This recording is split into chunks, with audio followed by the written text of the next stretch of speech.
Hey, true believers. Chris Matt coming at you with Aliens Aftermath #1, or One Shot. This was released to commemorate the 35th anniversary of Aliens. And I gotta say, I really enjoyed this book. There's a YouTube channel called Alien Theory, and he's the one that inspired me to buy this, because when I saw that Marvel had took over the licensing for the Alien comics, I was just sort of like, no. Because if you go back and look at the rich history of what Dark Horse had done with both Alien and Predator, those are like, I know they call it extended universe, but after the first Aliens, Dark Horse was the one that released the sequels that showed what happened, and it shows how Ripley, Newt, and Hicks survived, and what happens to Earth with an alien infestation. And then even after they were kind of moved out of the books, they went further into the future with what, like after they got the alien infestation handled, they went over how the aliens' bodies and blood and whatnot were used for pharmaceutical, etc., so forth. So if you've never read those, I highly recommend them. The naming for me, it was really weird.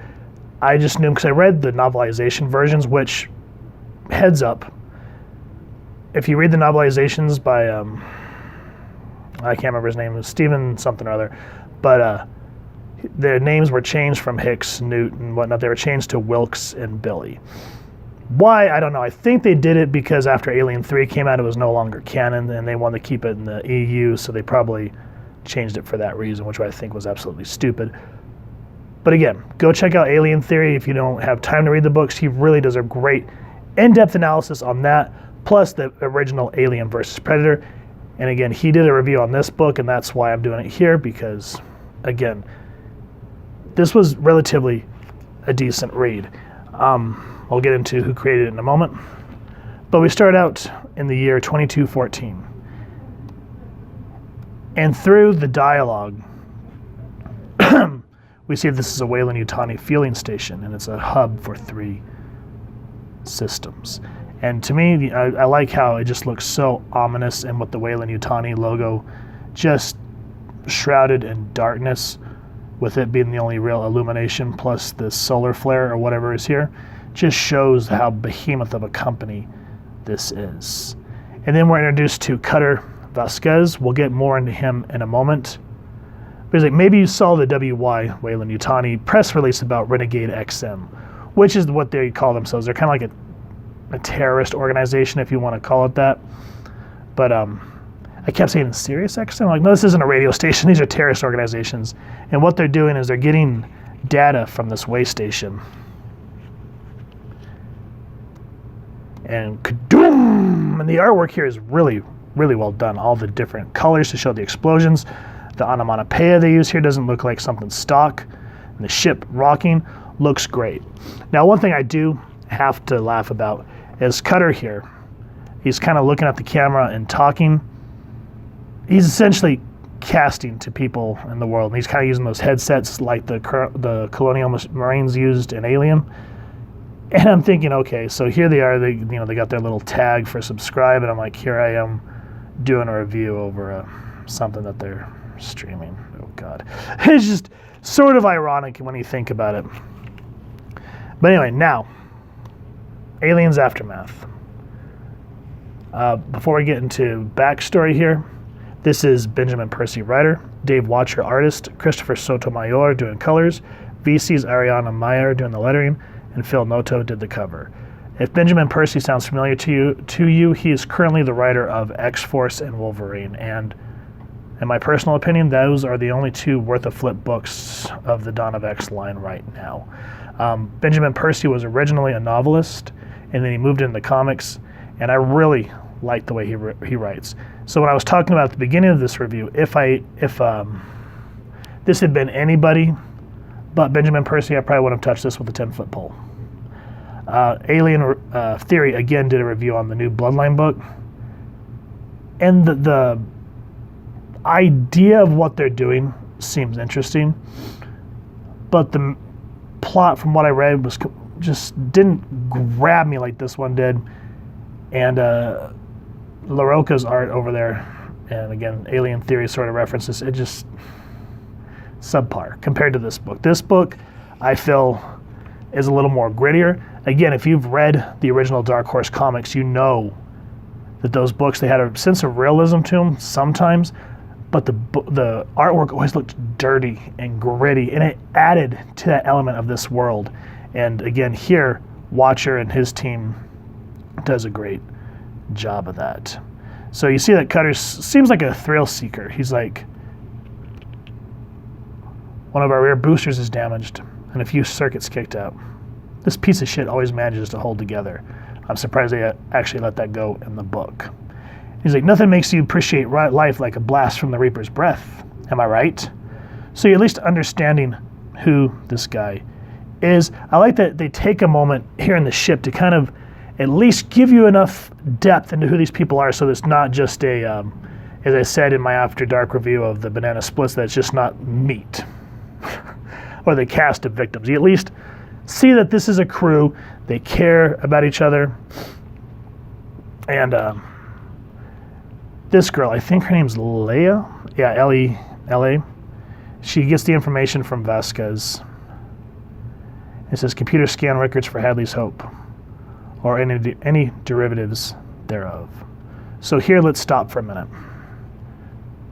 Vasquez is particularly interested in Hadley's Hope. We'll get into that in a moment. But I did want to go over this, and again, Alien Theory is the one that kind of inspired me, and I wanted to reference it here.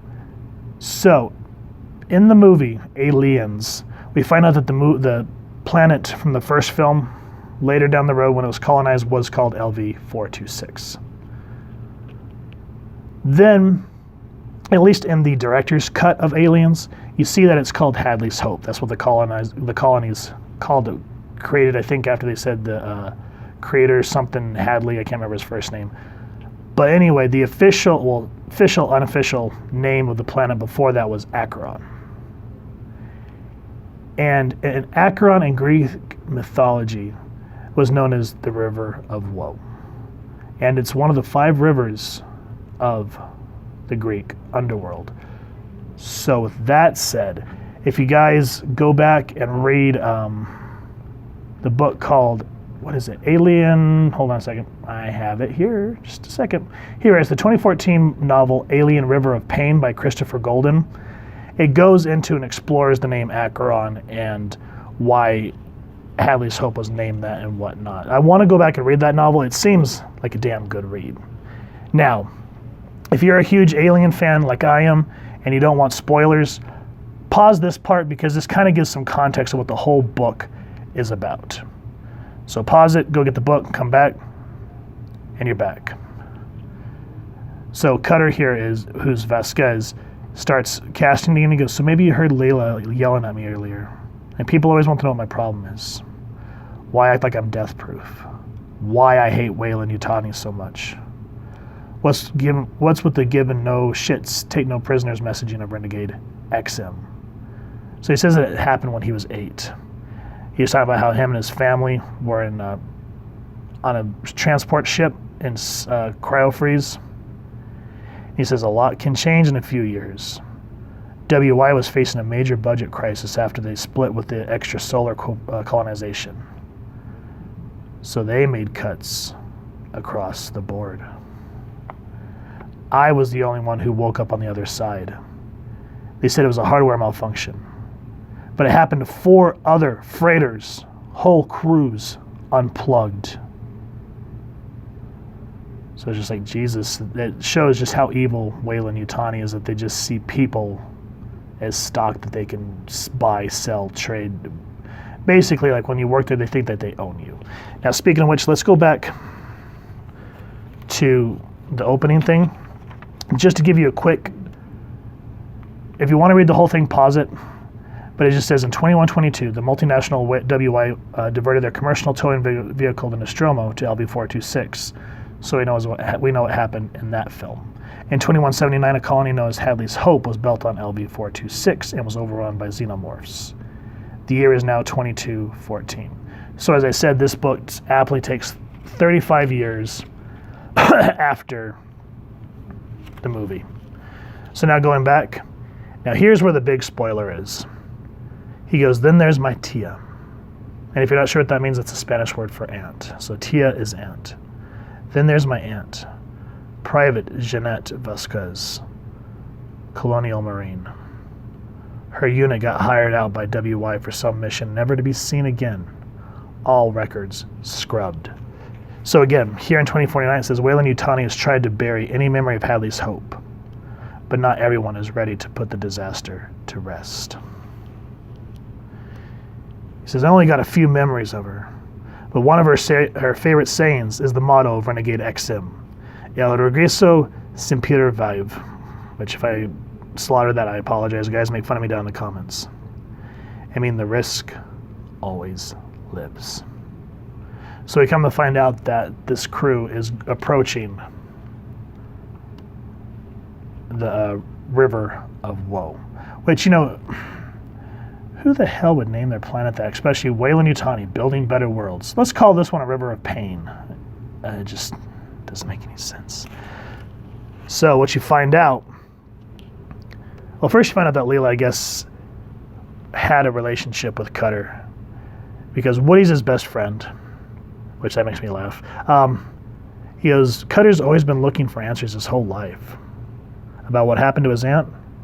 Maybe he'll find some peace down there.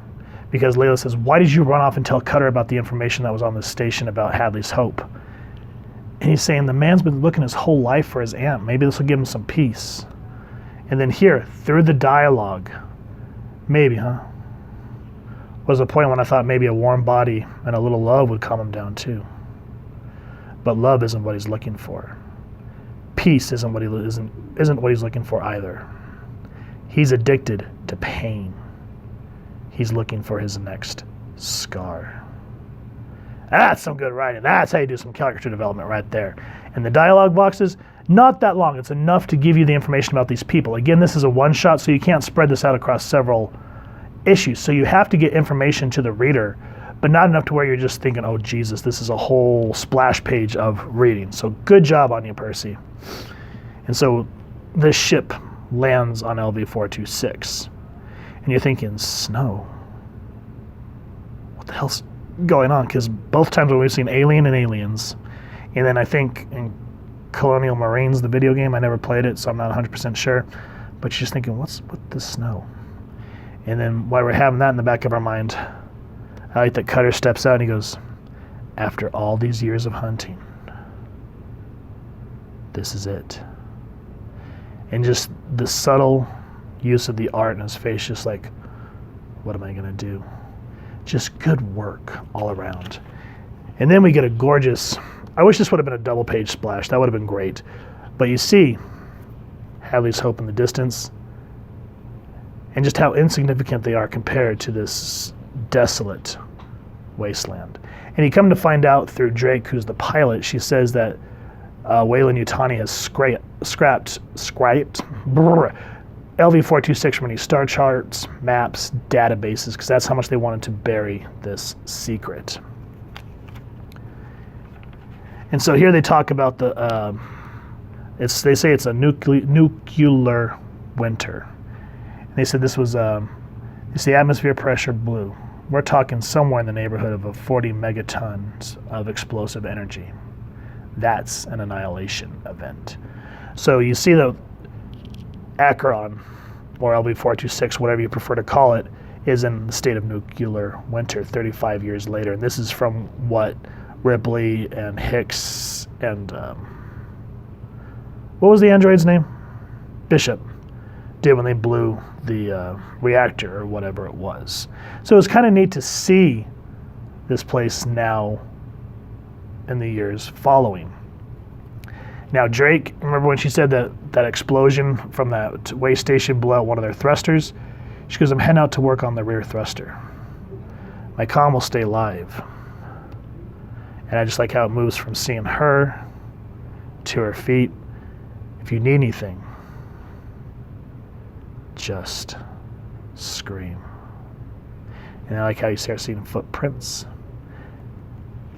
adds the suspense. Again, that's some good writing right there, guys. Now, once we get into Hadley's Hope, there are some nods to the movie. We can see the remains of a colonial marine. We see what the nuclear impact did to a lot of the aliens. Now, I don't want to give away too much, but what I do want to start referencing is the fact is you start seeing this glowing hand. And for me, once Alien 3 ran its course, and in terms of the movies, I do feel like they really needed to stop going back to the well. Like some of these parts that feel forced, like Cutter seeing conveniently his aunt's gun that said adios on it. That's like a 1 in a million chance that you'd actually see that. But I do feel like the franchise needs to stop focusing on Ripley, or how Prometheus is focusing on David. It needs to start just focusing on different worlds. Now, even though the AVP movies sucked and the novels are so much better, at least they took a chance and did something completely different. But, kind of focusing on old stuff, like talking about Mother, even though I do like how they use the AI program here, it's very otherworldly, terrifying. What am I talking about? Again, as we go through this, get the book. But what I do want to talk about, and exploring other worlds, so we're returning to Hadley's Hope. But what makes it interesting, other than just the fan service, is seeing what a nuclear winter does to the Xenomorphs. So here we see that it's glowing fluorescent blue. Another spoiler here is we find out that the acid blood actually becomes liquid nitrogen. Now, again, focusing on other worlds, different stories, that's how you can kind of keep the Alien franchise alive and fresh, and how you can introduce different ideas. So if you want an example of what I'm talking about, go over to Fox's YouTube page. They have these Alien short films, and none of them interconnect in any way. But the stories are what make it interesting, not just what we know, the tropes of what the alien can do. The way that they, in the 2-3 minutes they got, they made some really interesting stories. And I wouldn't even mind if they started making Alien movies anthologies. Kind of like the Halloween movie Trick or Treat. And maybe have like a main overarching premise or something. That'd be an interesting concept for me.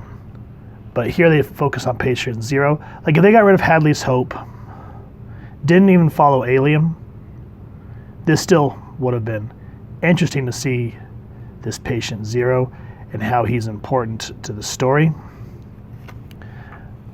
But guys, yeah, I highly recommend this book because, like, if you're an Alien fan like I am, remember that in space, no one can hear you scream. Now, again, I do enjoy kind of going back and seeing what happened to Hadley's Hope. And I like how, because this is a one-shot, Benjamin Percy's able to add some things, and it doesn't really affect the main canon at all. So from a fan service point of view, very cool idea. But this could have been something completely different, and they could have ran with it for however many issues.